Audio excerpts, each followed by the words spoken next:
If you're planning to live in an RV full-time, one of the most important decisions that you'll make is choosing your legal home state. Most full-time RVers end up choosing one of three states: Texas, Florida, or South Dakota. But here's the problem. People online often say things like, just pick South Dakota or Texas is the best. The truth? There is no single best state for everyone.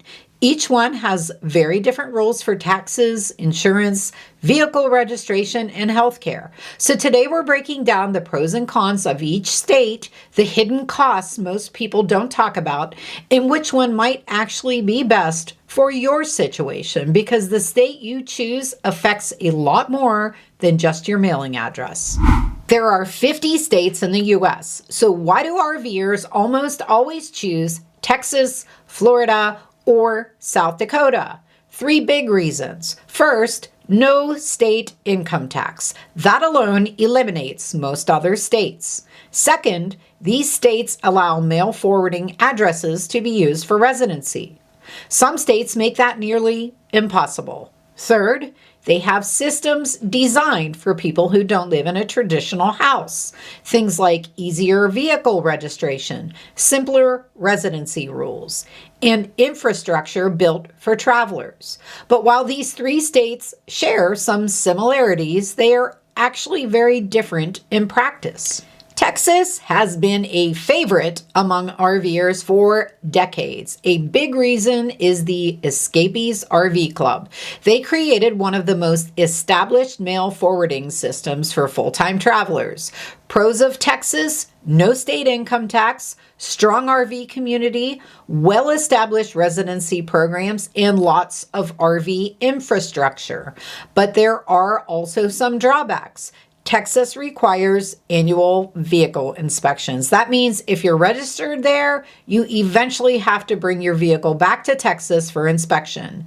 Vehicle registration can also be slightly higher than South Dakota. So Texas works best for people who plan to pass through Texas regularly or want to be connected with the Escapees network. Florida is another very popular choice. It also has no state income tax and offers several RV-friendly mail services like St. Brendan's Isle. Pros of Florida: no income tax, no annual vehicle inspections, strong legal protections for residents, and many insurance options. Florida also has strong homestead protections and favorable estate laws, but there are a couple of trade-offs. Insurance can sometimes be more expensive depending on the provider, and some RVers feel Florida requires a little more paperwork to establish residency than South Dakota. Still, Florida is a great choice for people who spend winters in the Southeast, want strong legal protections, or are already traveling through the state frequently. South Dakota is often considered the easiest state to establish RV domicile. One of the most popular services there is Dakota Post. The biggest reason RVers choose South Dakota is simplicity. In many cases, you only need a mail forwarding address, a campground receipt showing one overnight stay, and a visit to the DMV. Pros of South Dakota: no income tax, very simple residency requirements, low vehicle registration fees, and no vehicle inspections. But there are some trade-offs. Healthcare options may be more limited compared to larger states.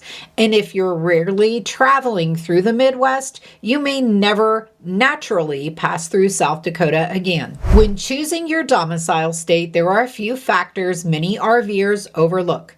Insurance rates can vary significantly depending on your state. Healthcare networks may also be tied to where you legally live. Vehicle registration fees can vary widely depending on your RV's value, and estate planning laws differ by state as well. So instead of asking which state is the best, a better question might be which state fits my travel patterns and lifestyle best.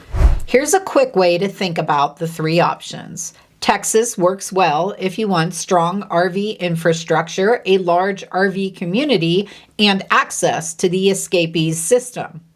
Florida works well if you want strong legal protections, lots of insurance options, and travel in the Southeast. South Dakota works well if you want the easiest residency setup, low fees, and simple rules. None of them are perfect, but one of them will probably fit your lifestyle better than the others. Choosing an RV domicile state is one of the most important decisions that you'll make as a full-time traveler.